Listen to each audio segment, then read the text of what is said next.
Heródoto. Para a gente poder entender para onde isso nos leva, está aqui gentilmente o professor Leonardo Trevisan, professor de Relações Internacionais aqui conosco. Professor Trevisan, obrigado mais uma vez por nos atender. Bom dia Heródoto, bom dia a todos que nos escutam. Professor, depois da visita do Biden, e hoje está lá o primeiro-ministro do Reino Unido, é provável que na semana que vem o presidente da França, Macron, esteja também lá. Qual é a dimensão geopolítica que esse conflito toma, professor? Heródoto, essa é a pergunta, né? O que é que vai mudar, né? O que de alguma forma o que esse conflito, no tratamento desse conflito, o que é que mudou, né? Quando a gente olha para a visita do Biden ficou meio enfraquecida, porque ela ficou só com a primeira parte. A parte mais importante da visita do Biden era a segunda etapa da viagem, que era a viagem para Amman, né? A viagem para Tel Aviv era mais do que conhecida, é quase protocolar. Os presidentes americanos vão referendar sempre o apoio inequívoco, incondicional para Israel. Ponto. Isso todo mundo sabia. O que ele tinha de novo? Era a segunda parte da viagem, uma viagem a Amman, visitando o rei Abdullah, com a possibilidade de um encontro com o presidente egípcio, o Al-Sisi, e principalmente com a autoridade palestina, né, que era Mahmoud Abbas. Qual era a função desse encontro? Fortalecer uma opção moderada, fortalecer uma saída com os árabes moderados. Foi isso que ficou vetado. Isso acabou? Essa possibilidade acabou? Não. Como a gente está observando, o presidente Netanyahu, o primeiro-ministro Netanyahu, atendeu a um pedido do presidente Biden e concordou em entrada de caminhões humanitários via Egito. É pouco. O que Biden pretendia, de alguma forma, com essa visita a Amman, era dar algum sentido ao dia seguinte, no final da guerra. Esse é o ponto. Quando você me pergunta de ação geopolítica, o que Biden queria era ocupar o espaço, porque ele tem concorrente. A China está no pé dele, fazendo acordos no Oriente Médio muito forte. Eu chamo a atenção para que hoje, desde ontem, tem uma reunião de cúpula em Pequim, que reúne, além do Putin, mais 140 países. Eu vou repetir o número: 140 países com representantes, a maioria deles com primeiro-ministro e chefe de Estado. Quase a totalidade dos Estados árabes estão lá, a começar da Arábia Saudita. Irã, claro, junto.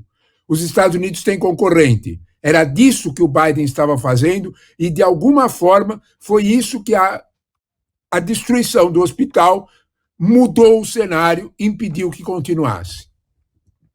Professor, sinceramente, a gente acompanha aqui por dever de ofício, mas não sabia que essa reunião em Pequim tinha 140 países representados, porque o noticiário praticamente falava da presença do Putin e nada mais. E como 140 países tomam uma dimensão extraordinária em relação aí à evolução política e militar no Oriente Médio. Total. Quando nós olhamos para isso, você sabe o que eles estão fazendo lá, Heródoto?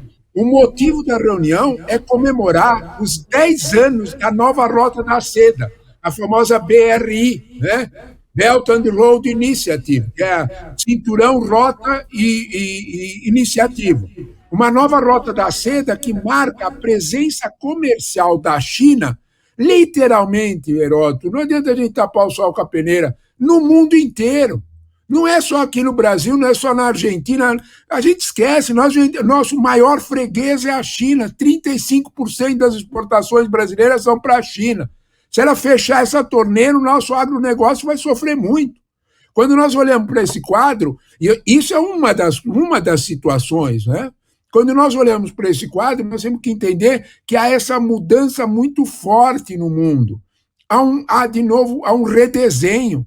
Esse redesenho, de certo modo, não inclui só a China, inclui uma quantidade enorme de países. Eles estavam reunidos em Pequim para comemorar os 10 anos disso. Heródoto, você sabe qual é a oferta de grana para esses 140 países renovada pela China?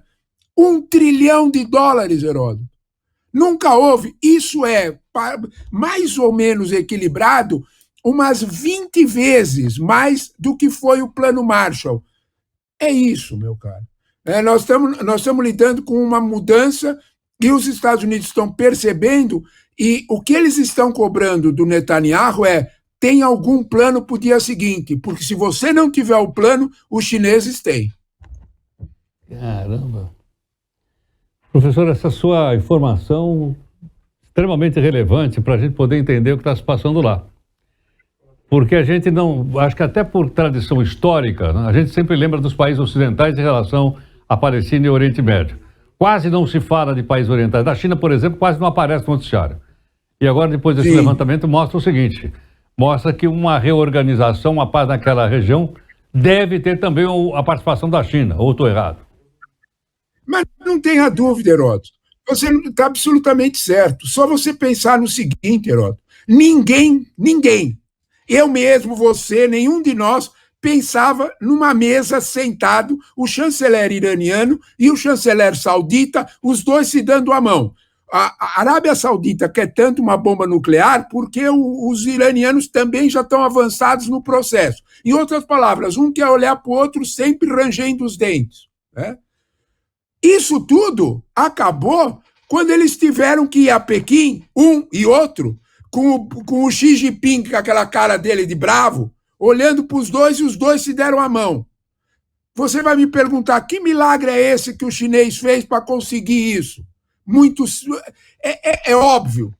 A China não joga do ponto de vista militar só. A China joga do ponto de vista comercial, de influência econômica. A Arábia Saudita sabe que precisa da China porque ela está olhando para o futuro e vê que precisa trocar sua economia, que é uma economia baseada em petróleo, para uma economia baseada em serviço. É aquela nova cidade, é aquele mundo novo. Isso só vai vir se ela tiver muita grana, muito recurso e muita novidade tecnológica. Ela foi buscar isso na China. A China disse para ela, olha, se acomoda, entra de acordo com o Irã que eu te ajudo. O que a China prometeu para o Irã? Vocês estão com sanções dos Estados Unidos desde 2000, vocês estão com a economia estrangulada? Vamos negociar. Para negociar comigo, você vai ter que ter paz nesse lugar. Senta aqui. Heródoto, não há dúvida nenhuma que o bolso é a parte mais sensível do ser humano, seja ele quem for. É claro que essa pressão dos chineses forçou, de algum modo, os Estados Unidos, forçou, de algum modo, iranianos e sauditas a esquecerem os velhos ódios para conversar em Pequim. Olha, professor, eu que imaginava que Rota da Seda era coisa do século III. Exatamente. Da Idade Média para a Idade Moderna, que os italianos iam buscar na Rota da Seda para vender. Olha, que atualidade, hein?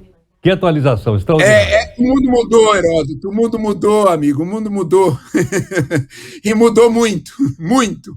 E rápido, e muito rápido. Pela aula, mais uma vez. Heródoto, um prazer sempre conversar contigo. Um abraço, meu caro. Bom dia a todos. Igualmente, professor Leonardo Trevisan. E aí, Paulo? Não há mais... Heródoto. Mas você viu a explicação agora? Exatamente. Clara, simples. Ela... Lembrei agora do curso de pós-graduação. Poder entender uma coisa como essa. Olha a presença da China. E o noticiário, a gente corta tudo, o noticiário fala pouquíssimo. Isso que a China ela tem essas conquistas sem ameaça militar. Exatamente.